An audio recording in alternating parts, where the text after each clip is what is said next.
seul geste de toi viendra mon secours.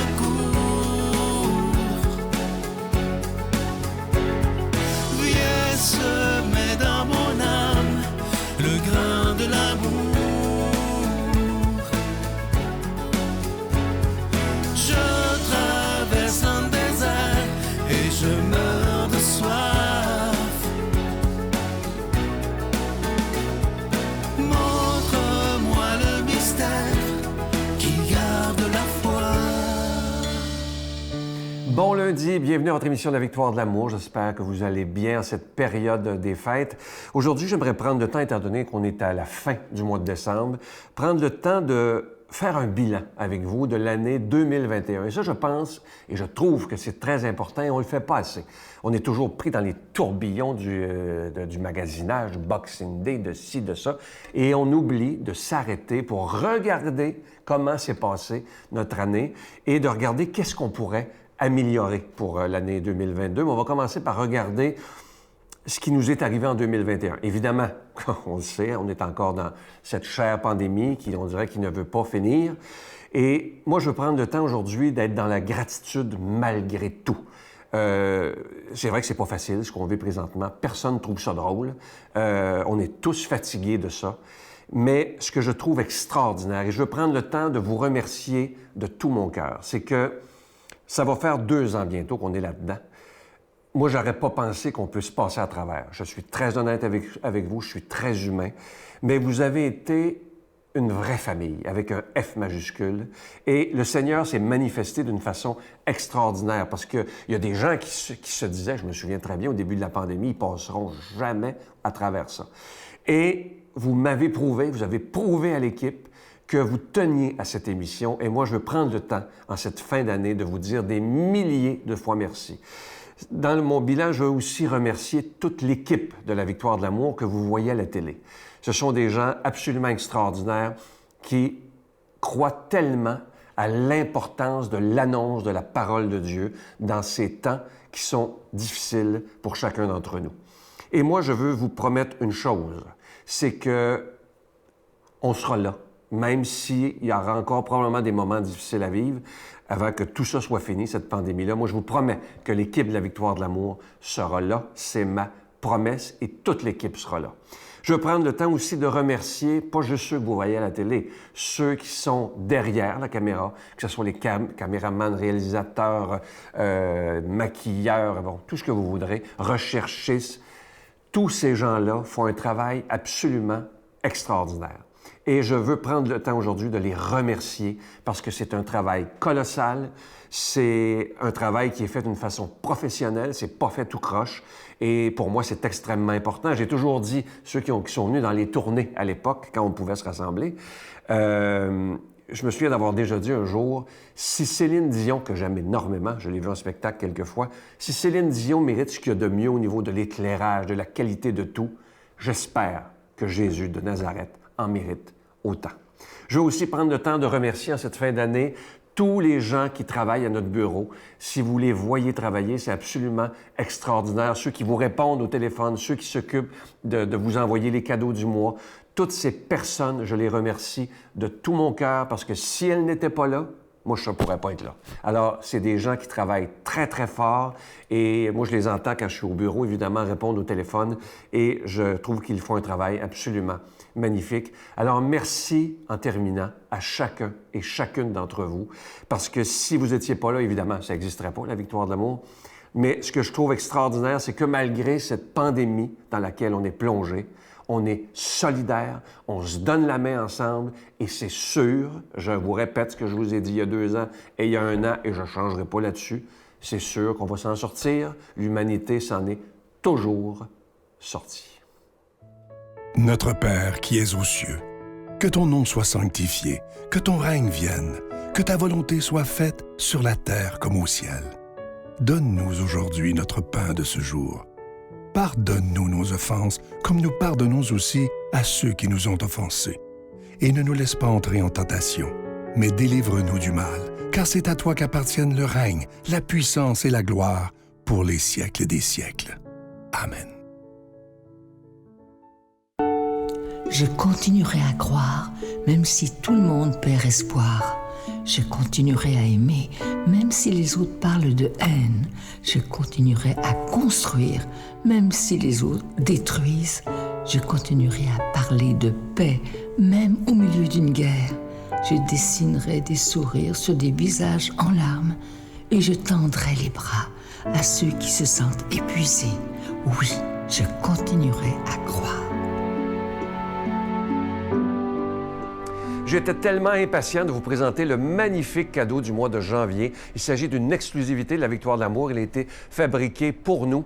C'est le chapelet de l'espérance. Il est en cristal bleu et il est déjà béni. Et vous remarquerez la belle définition de la croix de Jésus et du visage de Marie sur le chapelet. C'est absolument magnifique. C'est très, très bien fait. Je vous rappelle que vous le recevrez avec un don de 25 $ et si vous en voulez deux, avec un don de 40 $ parce que ça se donne vraiment bien en cadeau. Alors, je vous rappelle notre adresse, la Victoire de l'amour, case postale 120, succursale Boucherville à Boucherville, le J4B 5E6, je vous la redonne. La Victoire de l'amour, case postale 120, succursale Boucherville à Boucherville, le J4B 5E6. Également par téléphone, par carte de crédit du lundi au vendredi de 8h30 à 16h30 dans le 514-523-4433, 523-4433 ou sans frais le 1-888-811-9291. 1-888-811-9291 et aussi sur notre site Internet. Vous savez que c'est une façon très rapide, sécuritaire et efficace de faire votre don, le www.lavictoiredelamour.org. Alors, je vous rappelle ce magnifique cadeau du mois, le chapelet de l'espérance. Il est en cristal bleu et il est déjà béni. Et parlant d'espérance, ça va bien commencer l'année parce que Dieu sait qu'on en a besoin ces temps-ci. Alors, merci de tout cœur de votre grande générosité. Et je veux vous rappeler aussi, parce qu'il y a des gens qui pensent qu'une fois que le mois est fini, le cadeau il n'est plus disponible. Non, non, non. Les cadeaux de l'année 2021 et même des années 2020, 2019, quand il en reste, ils sont toujours disponibles. Vous pouvez les retrouver sur notre site Internet dans la section cadeaux. Merci de tout cœur de votre générosité.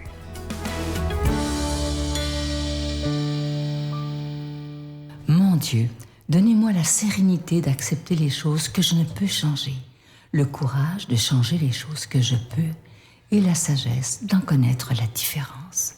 Amen. Aujourd'hui, la parole de Dieu est proclamée par notre ami de Paris, le bon père, Michel Marie.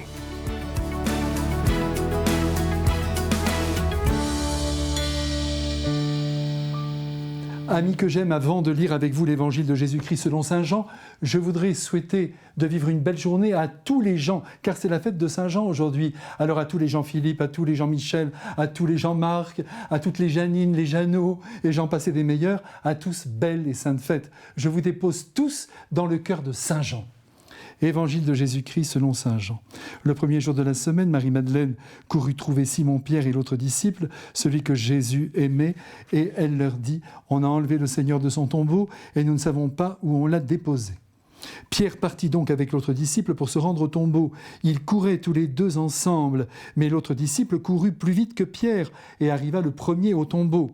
En se penchant, il s'aperçoit que les linges sont posés à plat. Cependant, il n'entre pas. Simon-Pierre, qui le suivait, arrive à son tour. Il entre dans le tombeau, il aperçoit les linges posés à plat, ainsi que le suaire qui avait entouré la tête de Jésus, non pas posé avec les linges, mais roulé à part à sa place. C'est alors qu'entra l'autre disciple, lui qui était arrivé le premier au tombeau. Il vit et il crut.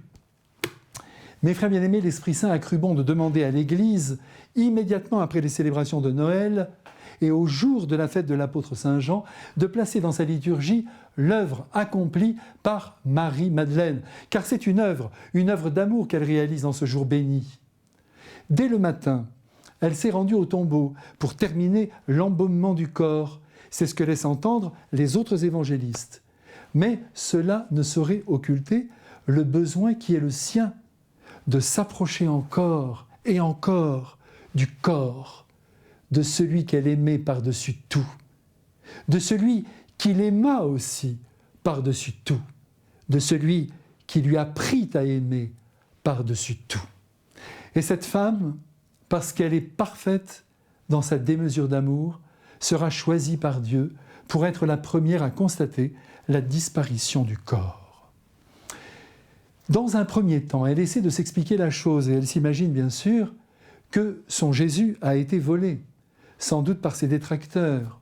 Aussi, elle court au plus vite auprès de Pierre et de Jean pour leur annoncer la triste nouvelle. Alors, sans attendre, il faut noter ici que Pierre, malgré son reniement, reste le numéro 1 de l'Église. Il n'a pas perdu ses prérogatives, même si, sans nul doute, il s'en veut terriblement d'avoir flanché devant une servante et de n'avoir rien fait pour sauver son maître ou pour partager son sort. « Lamentable, j'ai été lamentable », se dit-il. Mais il n'empêche qu'il reste à ce jour le chef du collège apostolique et Jésus le maintiendra dans cette fonction. Il est important que nous reprenions conscience qu'au cœur du dispositif pastoral du Christ, il y a la compréhension de la faiblesse humaine et le pardon qui, en colmatant la faute, vient redonner toute confiance aux coupables. À l'instar du Christ, les disciples que nous sommes doivent se comporter de la sorte. C'est là une grande leçon que nous recevons en ce jour, le pardon. Tout à l'heure, nous verrons à quel point Jean, qui a été fidèle jusqu'à la croix, accorde toute vénération à ce Pierre. Puisque nous venons de l'entendre, il l'attendra pour entrer dans le tombeau. Pour l'instant, ils courent tous les deux. Et comme on l'a dit 1000 fois, mais je le répète volontiers, le jeune homme de 20 ans qui était Jean déplie ses jambes, bien mieux que Pierre, qui en a sans doute plus de 40. C'est donc Jean qui arrive le premier dans le jardin et qui ne résiste pas à se pencher en direction de la chambre mortuaire, où il aperçoit simplement le linceul posé à plat. Ah, enfin, voilà Pierre qui arrive à son tour, et qui n'a pas décidé, pénètre dans le tombeau. Il voit aussi le linceul, et le linge qui entourait sans doute en bâillon la mâchoire du Christ, à sa place, précise l'Évangile, comme si le corps s'était volatilisé. Et Jean, qui n'en voit pas moins que Pierre, est soulevé dans sa foi. Il vit et il crut. Et ce « il », c'est bien Jean. Je regrette que le verset suivant du texte n'ait pas été retenu par la liturgie, car l'apôtre Jean avoue qu'il n'avait pas encore compris que Jésus devait ressusciter d'entre les morts. C'est dire que l'essentiel de la foi n'était pas en place dans l'esprit des apôtres, malgré les 3 années qu'ils venaient de partager avec lui. C'est toujours lentement que l'esprit humain et le cœur entrent dans le mystère. Et c'est pourquoi il convient, dans nos rencontres, écoutez-moi bien, d'être patient avec les personnes que Jésus nous envoie, de ne pas exiger d'elles une connaissance parfaite des mystères de la foi. Chacun passe par une porte, parfois inattendue, même un petit portillon, arpente des couloirs parfois dont on ne voit pas le bout, avant d'accéder enfin à la chambre nuptiale où le Christ ressuscité nous bénit maintenant avec le Père et le Saint-Esprit et par là augmente notre foi. Allez, fermons le tombeau et vive la vie. Amen. Je vous salue Marie, pleine de grâce. Le Seigneur est avec vous. Vous êtes bénie entre toutes les femmes, et Jésus, le fruit de vos entrailles, est béni. Sainte Marie, Mère de Dieu, priez pour nous pécheurs, maintenant et à l'heure de notre mort. Amen.